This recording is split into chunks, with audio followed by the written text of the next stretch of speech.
way I'm doing it right now. Not eisegesis, but exegesis, meaning it's a theological term, getting the verses. Because may nag-comment sa akin, Pastor, sabi niya, but pag ikaw nagpipreach, parang nauunawaan ko. I came from a big church, sabi niya, they will preach one verse and then pag piniga mo, napakakonti lang nung nakukuha. It's because when you serve and cater other doctrine rather than the true bread of life, who is Jesus Christ, people will go starving. But when you cater and preach the pure, unmixed, unadulterated word of God, Jesus said, I am the bread of life. He who eats me will never go hungry. Maybe that's the reason. And we have grace people like me all over the world.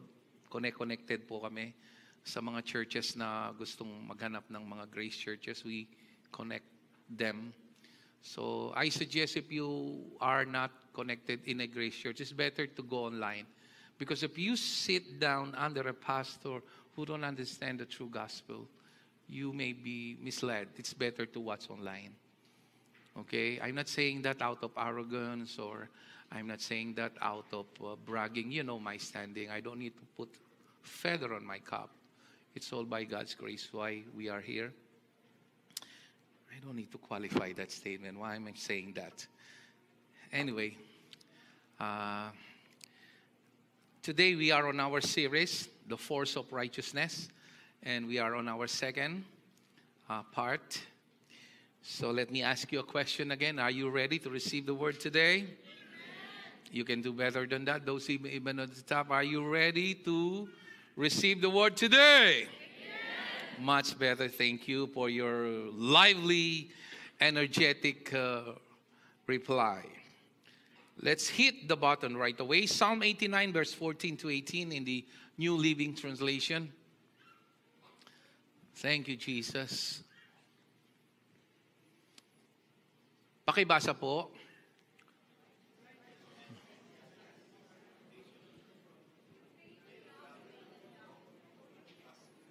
Attendants. Who are the attendants? These are the one that serves the purpose of God. So you cannot claim righteousness and justice without the attendants. Love, unfailing love is tantamount to, in other translation, is grace. Unfailing love and truth. And truth, the embodiment of truth is Jesus Christ. And truth is not just a truth per se. Sa Bible, pag sinabi mong truth, He's not talking about hindi ka nagsisinungaling o nagsisinungaling. He's not talking about that. Jesus said, you will know the truth and the truth will set you free. That truth is referring to John chapter 8, verse 32 as whom the Son sets free is free indeed. He's talking about the embodiment of freedom that He gave to us when He died on the cross. That's the truth. Okay? So truth has a higher standing than facts. Facts may remain, facts may change rather, but truth is unshakable. Let me give you an example to that. Fact. You're sick today, God forbid, but the truth is, by stripes you are healed.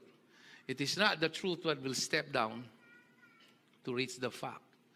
It is by believing the truth so that fact may change from sickness to being restored and healed. Can you understand that? If you're on the same frequency, say amen. All right. Praise the Lord. Napaka-importante po na alam nyo to because most preachers will tell you how to be blessed. Read your Bible. Pray every day. I'm not against all those things. Okay, give your tithes. And everything you do. Hanggang ngayon, ganun pa rin ang tono ng marami. We're not against those things, but if you're standing on those things for you to receive blessing, you're missing the real deal. So today, allow me to just navigate this lesson today in a very deeper way for you to be enlightened and drawn near to the grace of God. Just to give you an idea of what I'm talking about, let me start by saying here in Romans chapter 5, verse 12,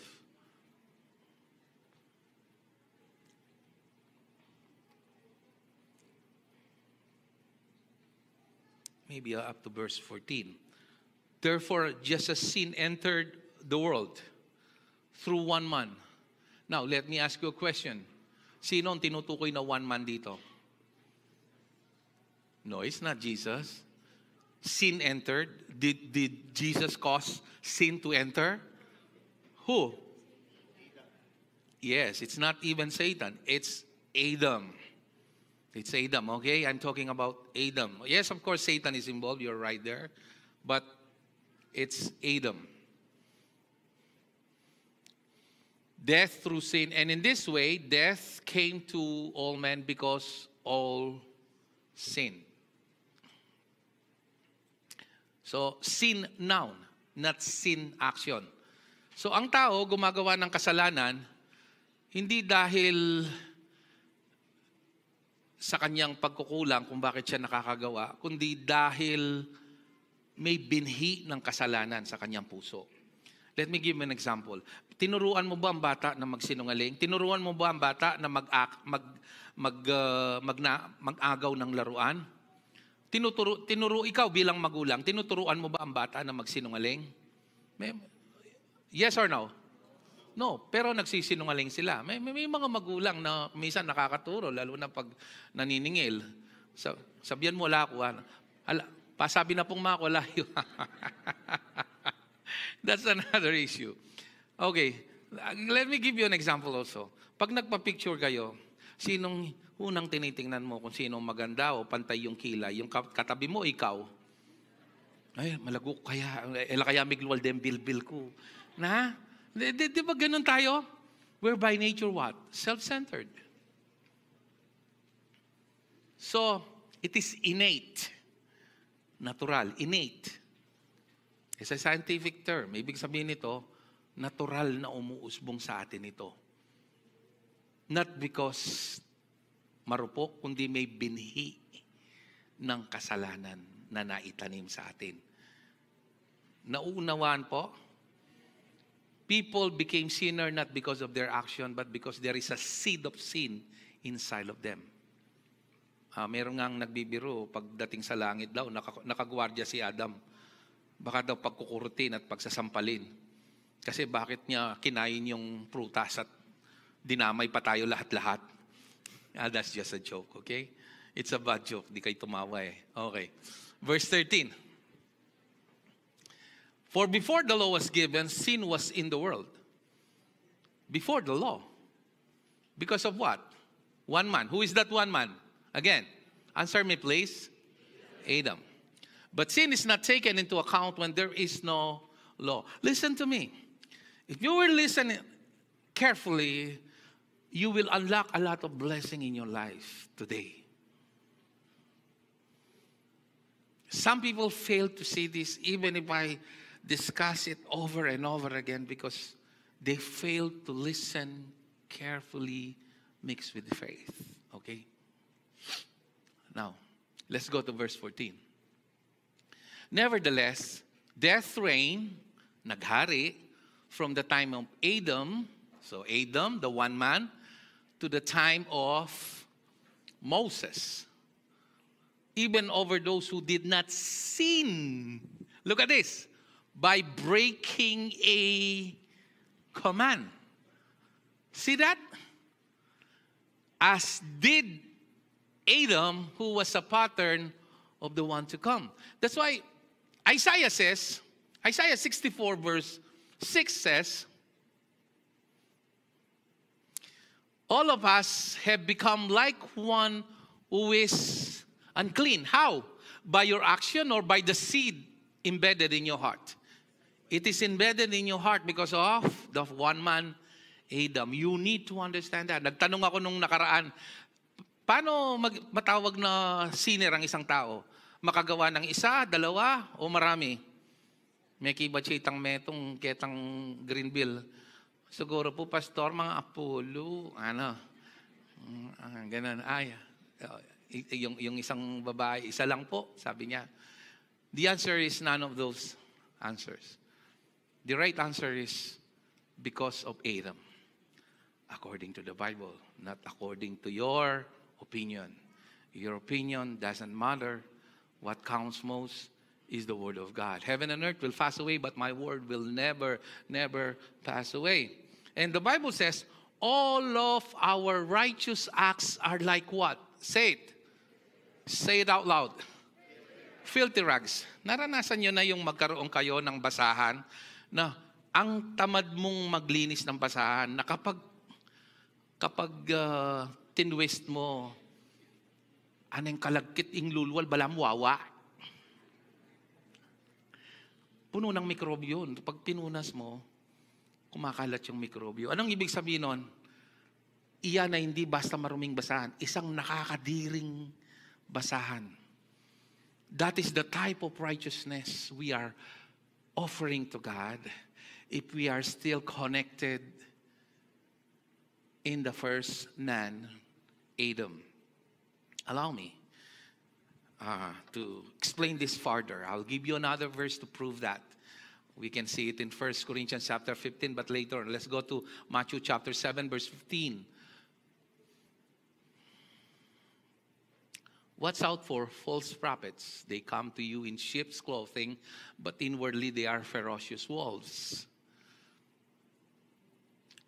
Okay, kindly read it. 1, 2, 3.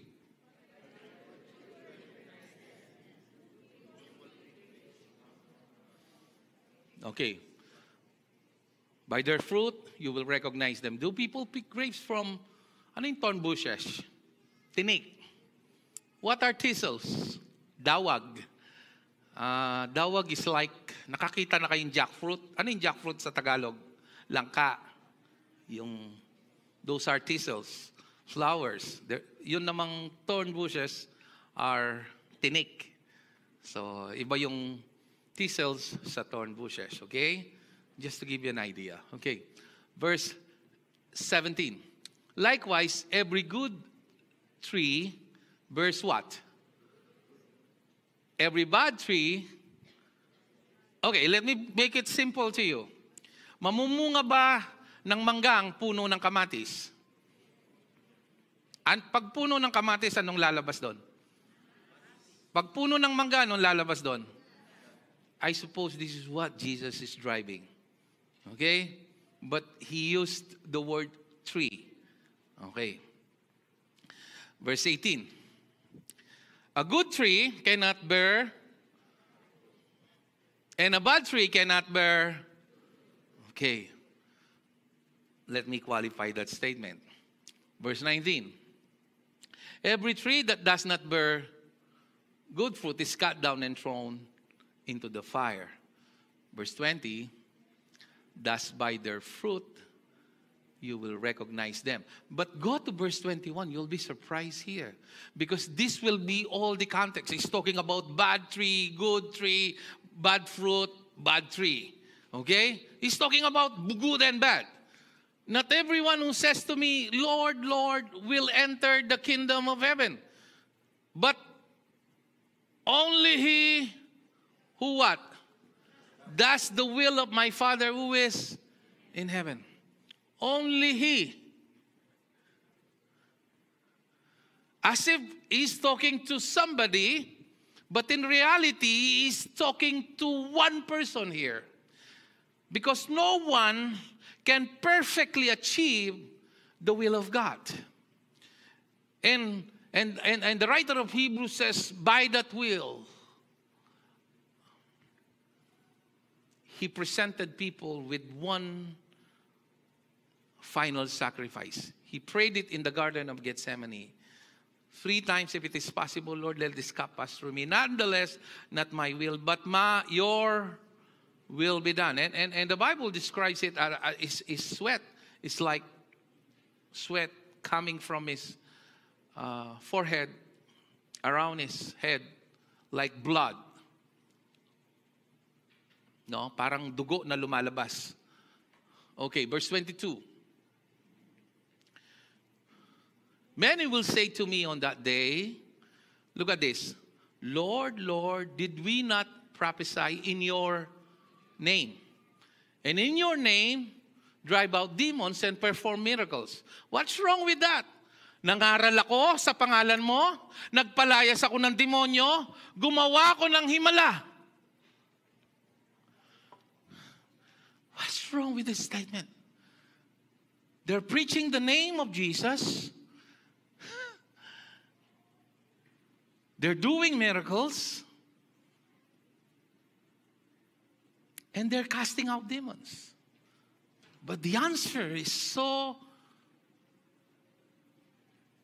astonishing. It's so surprising. Look at verse 23. Then I tell them plainly, I never knew you. Away from me. Bakit away from me? You what? Remember, we're talking about here, the context is good tree, bad tree, good fruit. Bad tree, bad fruit. Yun ang context. Matuto kayong magbasa ng buong konteksto. Huwag kayong maniwala sa mga pastor na bubunot ng 2 talata and then they will talk. Get the whole story. Verse 24. Therefore, everyone who hears these words of mine and puts them into practice is like a wise man who built his house on the what? On the rock. Let me ask you a question. Who is the rock of all ages and the rock of our salvation? Yes, the Bible says He is the chief cornerstone. Nagiging malinaw ba sa inyo? 1 Corinthians 3:10.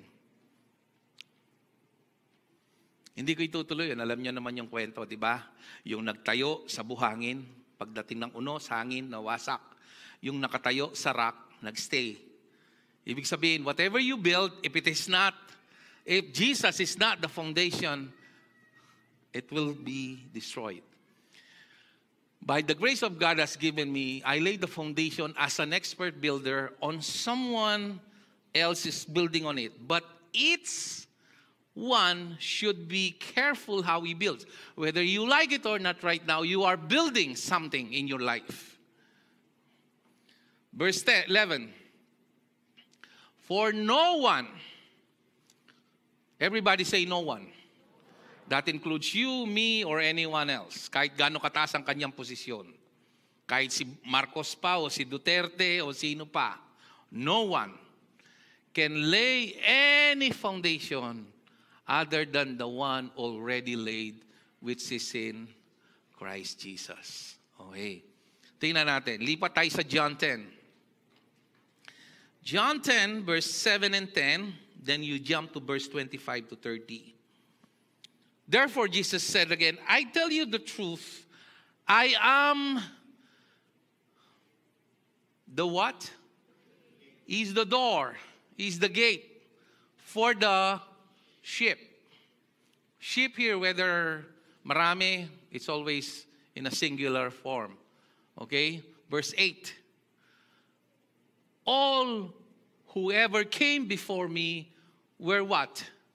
Thieves and robbers. But the sheep did not listen to them. Yung mga totoong tinawag at mga totoong anak ng Diyos, they will not listen to them. Verse 9, I am the gate. Whoever enters through me will be what? Through me. So there's no, di pwedeng dumang kay Pedro, kay Maria, sa iyong gawa, sa iyong mga kabutihan, sa iyong donasyon. There's only one way. And that way is not a system, it's not a formula, it's not even religion. That way is a person. And he said, fresh from the horse's mouth, so to speak. Jesus himself said, I am the gate. Whoever enters through me will be saved. He will come in and go out and find what? Pastures. Ibig sabihin nun, you will be fed. Okay, let's jump to verse 27. My sheep listen to my voice. Ano ang sinagot kanina sa mga gumawa ng himala? Ano ang sinabi ni Jesus sa mga gumawa ng himala, nangaral sa kanyang pangalan at nagpalayas ng demonyo? I never knew you. Hindi ko kayo kilala. But here he's telling, I know them and they follow me. See the contrast? Nakikita nyo yung pagkakaiba? Okay, let's go. Verse 28.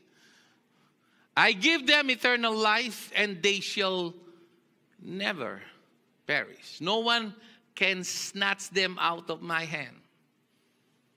Ito yung patotoo na kapag totoong ligtas ka, hindi mo mawawala ang iyong kaligtasan kasi hindi nakadepende sa ginawa mo. Nakadepende sa ginawa niya. Malinaw yan. Maliwanag pa sa sikat ng araw yan. No one, not even the devil. Pero hindi pa nagtatapos yan sa verse 29. My Father was given them to me is greater than all. No one can snatch them out of my... May double lock yan kay Jesus at sa Ama. Tapos sinabi niya sa 30, ako at ang Ama ay isa. Anong ibig sabihin ni Jesus dito? Okay, let's go to Hebrews chapter 9. Please listen because you might be wondering why hindi ka nakaka-receive ng healing. Tandaan mo, the foundation of His throne is righteousness and justice. Hindi konsentidor ang Panginoon. He will not even hear the prayers of sinners and those who do evil. Okay, let's go to Hebrews 9, verse 13 and 14. I'm enjoying this. Are you enjoying this? In the New King James Version, put it, please. For if the blood of bulls and goats, bulls, yung malalaki, no? Yung parang baka pero ibang lahi. And ashes of heifer, ano yung heifer? Ito yung mga babaeng baka na hindi pa nanganak, mga virgin na baka. No, because it typifies Jesus. Sprinkling the unclean sanctifies for the purifying of the outward being, just the flesh. Verse 14. He's making a comparison. Say how much more? How much more? Pakilakas po. Shall the blood of through the eternal Spirit offered himself without a spot to God, cleanse your conscience from what? Say. Pakilakas po. So that you can nako-connect nyo. If you are in the first Adam, no matter how good you do, you work hard, you can even burn yourself to feed the hungry, they are called dead works. Let me qualify that. Pero ang linaw dito I don't need to qualify it. Unless because God will not accept any offering tainted with sin. The first Adam was born in the flesh. The second Adam is not born in the flesh. It was born by the Holy Spirit through a virgin called Mary. Are you listening? God needs to do that because He needs a Y chromosome to pair with the X chromosome. Naalala niyo yung biology niyo, 101? O natutulog kayo? Okay. There should be 23 chromosomes to create human. But Jesus' chromosome is 24. Why no? Because He is the perfect man. Kasi ang nagdadala ng lahi, hindi yung babae. Sino? Yung lalaki. Kaya nga, di ba? Nasalinan ng lahi ng puti. Kaya paglalabas yung mga bata, ang gaganda. No? Mukhang artistahin. Yung nanay naman, napaka-ordinaryo ng mukha. Pero pag lumabas, artistahin kasi yung tatay, Kano, o German, o any Caucasian, whatever. But God needs to put a seed not from human Y chromosome na lalaki, kundi born of a virgin, conceived by the Holy Spirit. Say amen if you understand this. Okay, let me illustrate that. 1 Corinthians 15. 15 verse 45 up to matapos.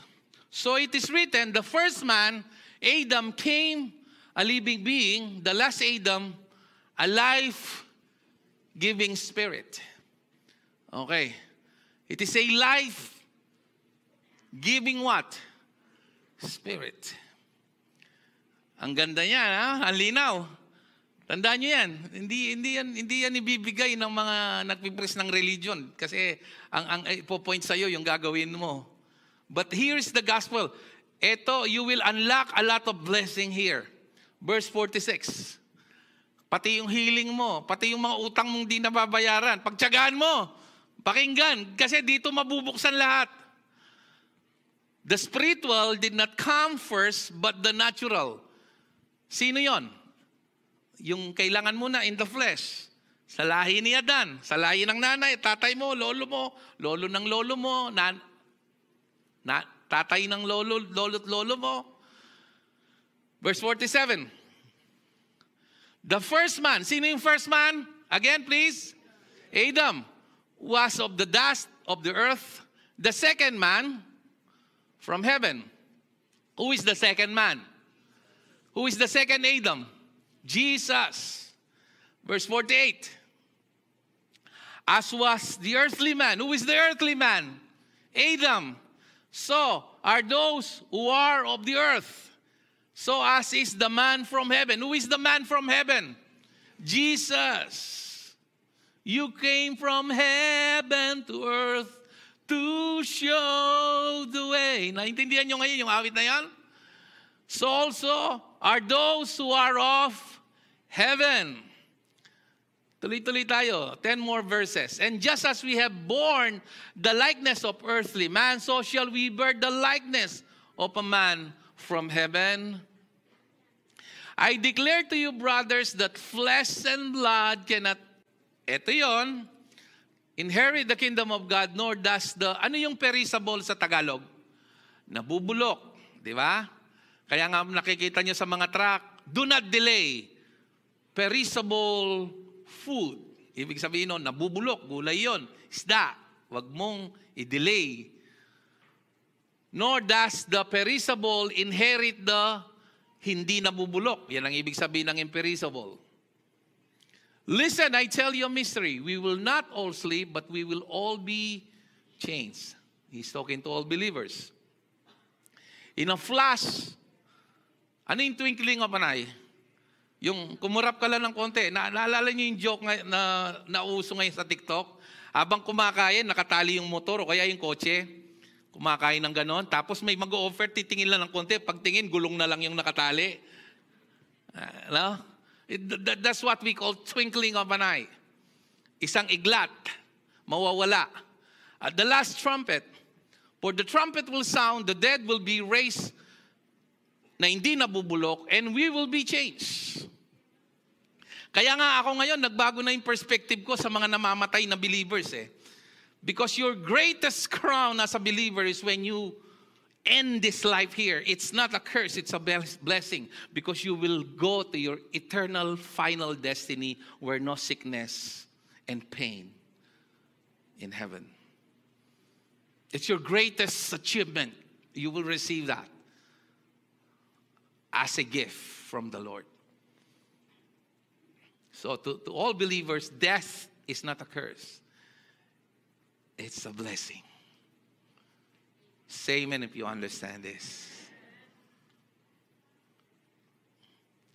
For the perishable must clothe itself with yung nabubulok, kailangang damitan ng hindi nabubulok, at ang mortal ay kailangang maging immortal. 54, when ang nabubulok ay dinamitan ng hindi nabubulok, ang mortal ng, ano yun? Immortal. Then, the saying that is written will come true, death has been swallowed up in victory. Verse 55, or where, O death, is your victory? Where, O death, asaan ang iyong kamandag? Verse 56. Ang kamandag, ang ibig sabihin ng sting, ano? Kamandag. Ang kamandag ng kamatayan ay ano? Kasalanan. Kaya kung si Jesus, the wages of sin is death, namatay ba si Kristo? Kasi ang kabayaran ng kasalanan ay kamatayan. Namatay ba si Kristo para sa ating kasalanan?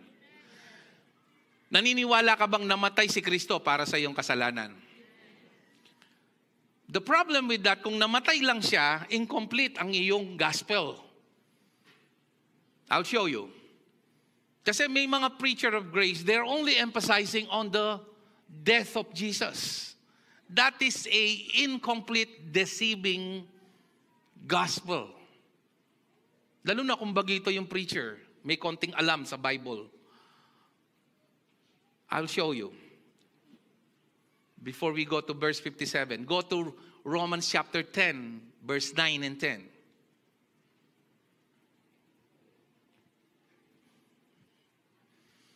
That if you confess with your mouth, pakisabi po,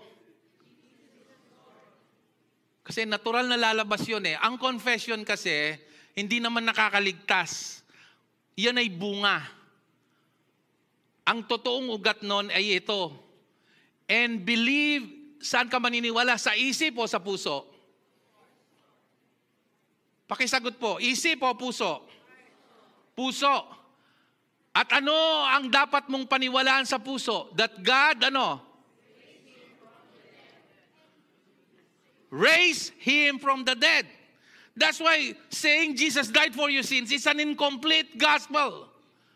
For you to be saved, you need to believe the death, burial, and raise Him from the dead. Then the outcome is what? You will be saved. Your confession comes from believing in your heart. Because what you believe in your heart, the Bible says, out of the abundance of the heart, the mouth speaks. Yung iba binaligtad eh. Akala nila sa kahit i-confess mo si Jesus every day, Jesus is Lord, Jesus is Lord. If you don't believe in your heart, you cannot be saved. Confession is the byproduct of you believing in your heart. Because the Bible says, out of the abundance of the heart, the mouth speaks. It was misinterpreted wrong because they failed to see the death, burial, and resurrection of Jesus. Say amen if you understand this. Right? Day and night, kinukumpisal mo if you don't believe in your heart that God raised Him from the dead. It means nothing. Go to 1 Corinthians 15:56 na tayo. Nahiwat natin yung verse 55. We go to verse 56. The sting of death is sin. Ang kamandag ng kamatayan ay kasalanan. At ang kapangyarihan ng kasalanan ay nanggagaling saan? Naintindihan nyo ngayon kung bakit hindi ko pinipreach yung law na huwag kang magsugal, huwag kang gumawa ng masama. Di ba may mga tao, ganyan ang kanilang narrative, di naman ako namemerwisyo, di naman ako masamang tao, palagay ko maliligtas ako. Tingnan nga natin, bago natin tapusin itong verse 57 and 58, balikan natin muli ang isang napakagandang kwento to remind ourselves in Luke chapter 18. We start from verse 9 to 14. In the New Living Translation, please look at this. Jesus told this story to some who had great, ano ang dahilan ng kanyang pagbigay ng kwento? Para saan? Patungkol sa mga kamag-anak ni Tita Piling. Hindi na daw uso ngayon yung Marites. Tita Piling. Alam niyo kung ano ibig sabihin? Piling banal. Piling maganda. Piling mayaman. Pilingera. Who had great confidence in their what? Righteous naman pero ano? And what? Ano, pakitagalog po yung scorn. Nililibak. Binababa. Tandaan nyo, si Jesus at si Paul, nakikihalubilo, especially Jesus, sa mga makasalanan. The tax collectors, the adulterers, the prostitutes, and the sinners, and the drunkards. But not joining their sins. But when it comes to Pharisees, he gave a whole chapter in chapter 23 of Matthew condemning their hypocrisy. Pagdating sa mga nagtuturo ng mali at inililis ng landas, Paul vehemently opposed those who preach any other gospel, but to the sinners, they're so lenient and compassionate. Verse 10, 2 men went to the temple to pray. One was and the other was a tax collector. Ang pariseo nga, sabi ko, pag pariseo yan, dapat matalino, dapat walang kapintasan, dapat magandang lalaki, dapat, apansin nyo, ang gaya ni Gagawan na pa yan, then pari. Hindi ka pwedeng magpari. Nag-investigate ako, at saka itinuro sa amin noon, kung meron kang nanay o tatay na nababaliw, hindi ka rin pwedeng magpari kung mahina kokote mo. Hindi ka rin pwedeng magpari nung bungi ka, ang patamagmisa ko, ang tayo pong lahat ng tumanyo, ay pwede, nakatanggap ang pari. You should be, at least in their sight, perfect. Bakit ko alam? Muntik na po ako nagpari. Salamat, hindi natuloy.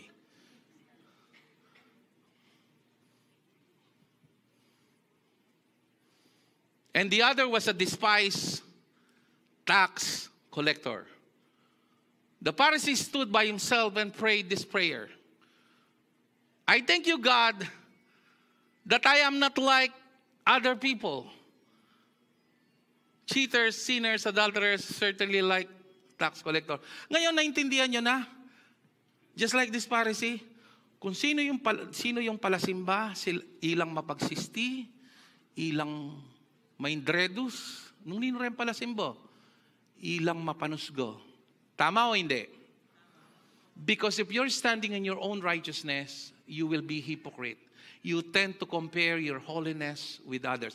But if it is a gift, milako ka pamanusgo, magpakumbaba ka, uling balo mo, regalo niya ning Ginoo, at tok nang kang mamamanusgo, kasi balo mo, kelos na nakaning Diyos. Anya istong mapanusga ka, hipokrito kang self-righteous.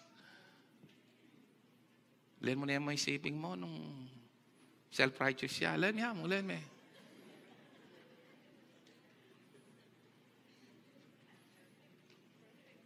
Matin pa kaya ang self-righteous kayong taga-CCMI, kayong Aldoldo, dumi-domingo, piprits kayo ni? Matin pa na yung kahing nilalaalata kayo na. I am certainly like that tax collector. See that? Pag maragol na, mayroon bang masama dito? Fast twice a week. Yan itinuturo ng pastor Mag-tithes ka, mag-pray ka, magbasa ka ng Bible, fast twice a week. Yan mismo yung napipreach every Sunday. Yan mismo. Hindi nila alam, yan mismo.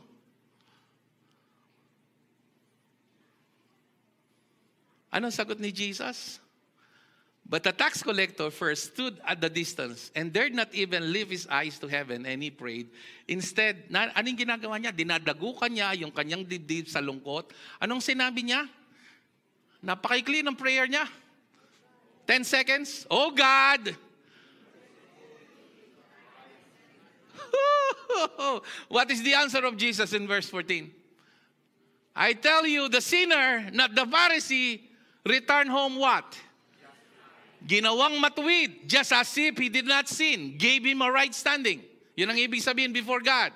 Dahil yung nag-exalt, nagmataas ba yun? Hindi naman nagyabang yung pariseo Pero paano, maring ikaw yung pinakamababa ang loob, pinakamabait dito, pero kung nakatayo ka sa yung mga gawa, hindi sa katuwiran ni Jesus, ikaw ay nagyayabang at nagmamataas. Whether you like it or not. Because this Pharisee said nothing wrong with all his prayers. What's wrong with prayer? What's wrong with fasting? What's wrong with giving? And yet all his prayers were despised and rejected because he's standing on his own righteousness according to Jesus. The greatest enemy of the gospel is hypocrisy and self-righteousness. Pansinin nyo yung maraming preachers. They're always pointing you to what you did and what you have accomplished, what they did and what they have accomplished and what they will be doing. But the true gospel is always pointed to the perfection and the redemptive finished work of Christ. Let's go to verse 57 in 1 Corinthians chapter 15. Doon tayo nagtapos. But thanks be to God, He gives us victory through our Lord Jesus Christ. Verse 58, therefore, my brothers, stand firm, let nothing move you. Always give yourselves fully to the work of the Lord. God is giving you an opportunity now that you are connected to the second Adam, to give yourselves fully. If you're not yet serving the Lord, you're wasting your life. There are many ways to serve God. Hindi mo kailangan akong gayahin. You pray for the church. You go sa Biyernes, 5:30. You give wholeheartedly to support the church. You share the gospel sa mga taong nakakahalubilo mo. You invite them here. You open your house. I can give thousands of ways. Ang tao nga naman, pag ayaw may dahilan, pag gusto may paraan. Give yourselves fully to the Lord. Dito mo naintindihan ngayon yun Kasi yung ginagawa mo, sabi niya, hindi nasasayang. If you're not serving the Lord today, you're technically wasting your precious life.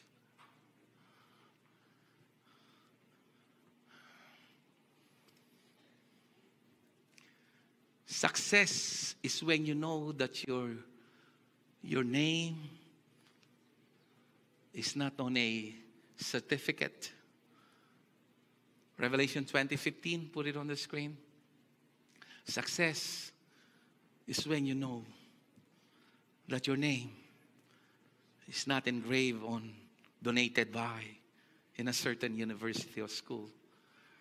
But success is when you know that your name is written in the Lamb's book of life. If anyone's name was not found written in the book of life, he will be thrown into the How can your name be written in the Lamb's book of life? Ephesians. To those who are watching live, please hear me. There are many pastors who are not safe. Maraming preacher hindi po ligtas. They're preaching a poisonous gospel because they don't know the gospel at all. I love them, but they are not safe. If you will ask most of the evangelical church, ask their pastors, Tell them if they know they are saved, they will tell you they're not sure. You will be surprised. That is their true answer. Because they fail to see the faithfulness of His Word. Ephesians 2:8. For it is by grace you have been saved. Through what? And this is not from, it is the, okay, bago yung verse 9, Romans chapter 4, 5, 6, 7, 8. Now, when a man works, pag nagtrabaho daw yung tao, his wages are not credited to him. Hindi sila regalo. Kapag sinweldohan ka ng employer mo, sila ay isang obligasyon. Verse 5. However, to the man who does not work, but, how does grace works? Trust God. He's talking about grace. Who justified the wicked. His faith is credited as what? Bakit righteousness? Kasi His throne, the foundation of His throne is built on righteousness and justice. God is a righteous person and a just person. He will not tolerate any sin. That's why the only requirement for why you go to heaven is perfection. And Jesus lived the life that you cannot live.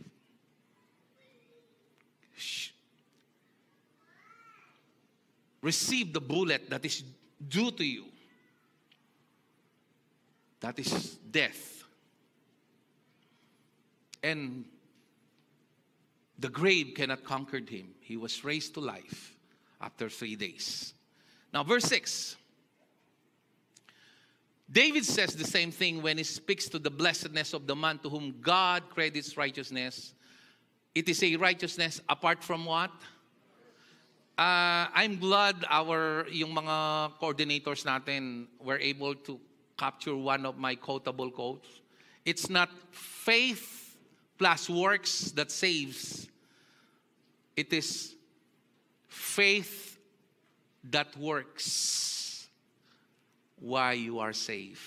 And that faith cannot in any way emanate from you, because without the mercy of God, you cannot believe Him.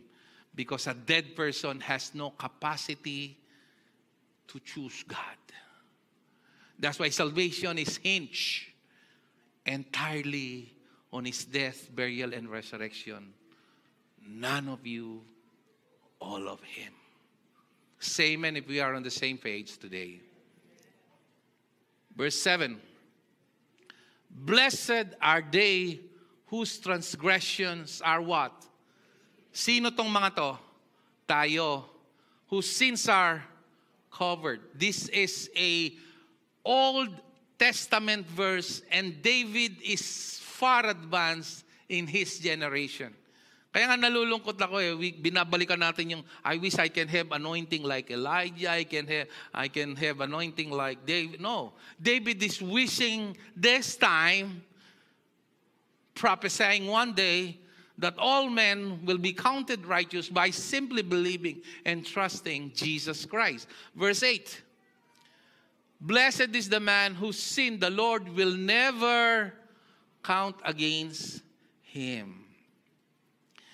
Okay, let's have some and I will be closing with this. Let's have some comparison. Matthew 6:33.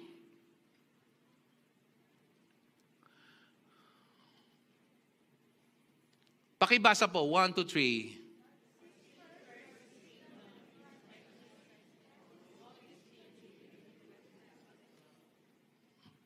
Parang hindi nag-almusal ano? Come on, may lalakas pa po yan. Because faith comes by hearing, and when it's coming from your mouth, it will go down to your heart. At the count of 3, as loud as you can. 1, 2, 3, please. But seek first.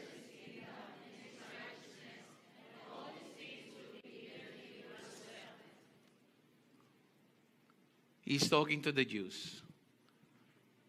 Ito bang verse na ito para sa'yo? You will see a lot of born again using this, nilalagay pa sa kanilang mga sasakyan. And they fail to see that this is not applicable anymore to us. Why? Why?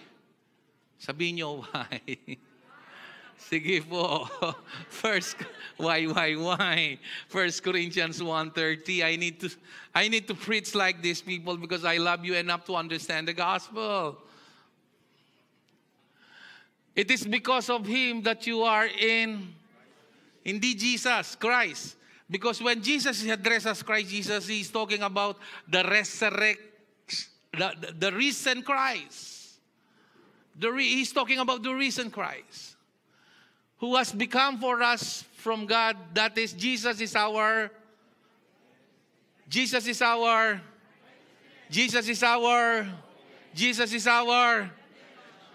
O ngayon, hahanapin mo pa ba yung binigay na sa'yo?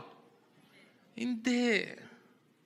Kaya maling-mali na gamitin nyo yung Matthew 6:33. Kasi nangyari na naibigay na sa inyo. Ito yung pinakamahalagang dapat nyong tandaan. Magkuklose tayo dito. Romans 8:32 para ma-appreciate nyo ulit.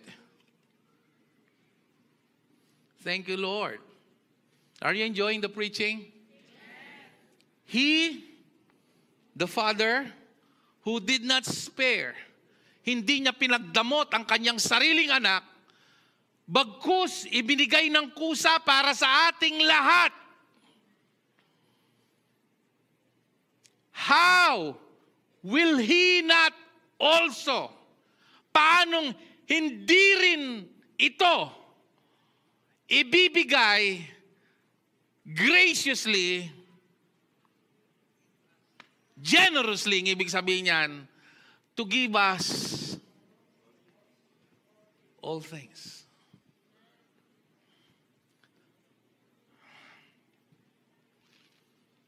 Look at this. Isaiah 54. Makikita nyo dito, verse 14. You'll be surprised how you are, if you don't know this teaching, you cannot be a good receiver of His blessings. In righteousness, you will be established. And when you are established in righteousness, tyranny or tyranny, yung pananakop, panlulupig, panggigipit, will be far from you. You have nothing to fear. Terror will be far removed. Yung terror ng gyera, terror ng pandemic, terror ng aksidente, terror ng anumang kalamidad, it will not come near you. Listen, verse 15. If anyone, when you believe you are righteous, not on your own righteousness, but the righteousness of Christ, attack you, it will not be my doing. Whoever attacks you, baligtad, ano? Yung umaatake daw sa'yo will surrender to you.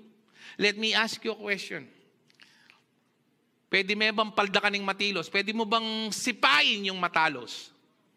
Pwede, pero anong mangyayari? Ikaw ang masasaktan. Kaya ang kinatatakutan ng mga mangkukulam, yung magbitiw ng kulam sa mga totoong believer. Totoo yan. Kasi tayo ay balot ng banal na dugo ni Jesus. Kaya huwag kang padala sa mga, sige na mo, budburan mo kung asen po to. Gayungan mo ko mo. Nakakatawa pero hindi applicable sa atin . Walang gayuma na iepekto sa atin dahil at walang demonyo, walang kulam na pwedeng tumalab sa mga totoong naniniwala na matuwid sila kay Kristo. Because God will defend the cause of His Son. And the cause of His Son is He died on the cross to give you the gift of righteousness. Now, let's just jump to verse 17. I love verse 16, but no weapon forged against you. Ibig sabihin ito, there will be weapon forged against you, but the thing is, you will refute every tongue that accuses you. No weapon forged against you that will prosper or prevail. And you will refute every tongue that accuses you. This is the heritage of the servants of the Lord, and this is their vindication from me, declares the Lord. And lastly, 1 Peter chapter 2, verse 24. He himself, Jesus, tingnan nyo, napaka-importante ng talatang ito. Hindi niya sinabing by His stripes, by His wounds you have been healed. Pwede naman niya sabihin diretso, no? May prelude. Kasi importanteng nauunawaan nyo yung unang sentence bago nyo ma-claim itong ikalawa. He Himself bore our sins in His body on the tree so that we might die to sins, the first Adam, so that you will be connected to the second Adam and live for what? Righteousness. And righteousness is not based on your doings, it's a gift. And the moment you realize that, you will be surprised. You don't need a pastor to pray for you. You don't need anyone to pray for you. You can simply come to God and believe that you are righteous and claim that healing is your divine right, whereby He said, by His wounds, by His stripes, you are healed. If you understand that, say amen.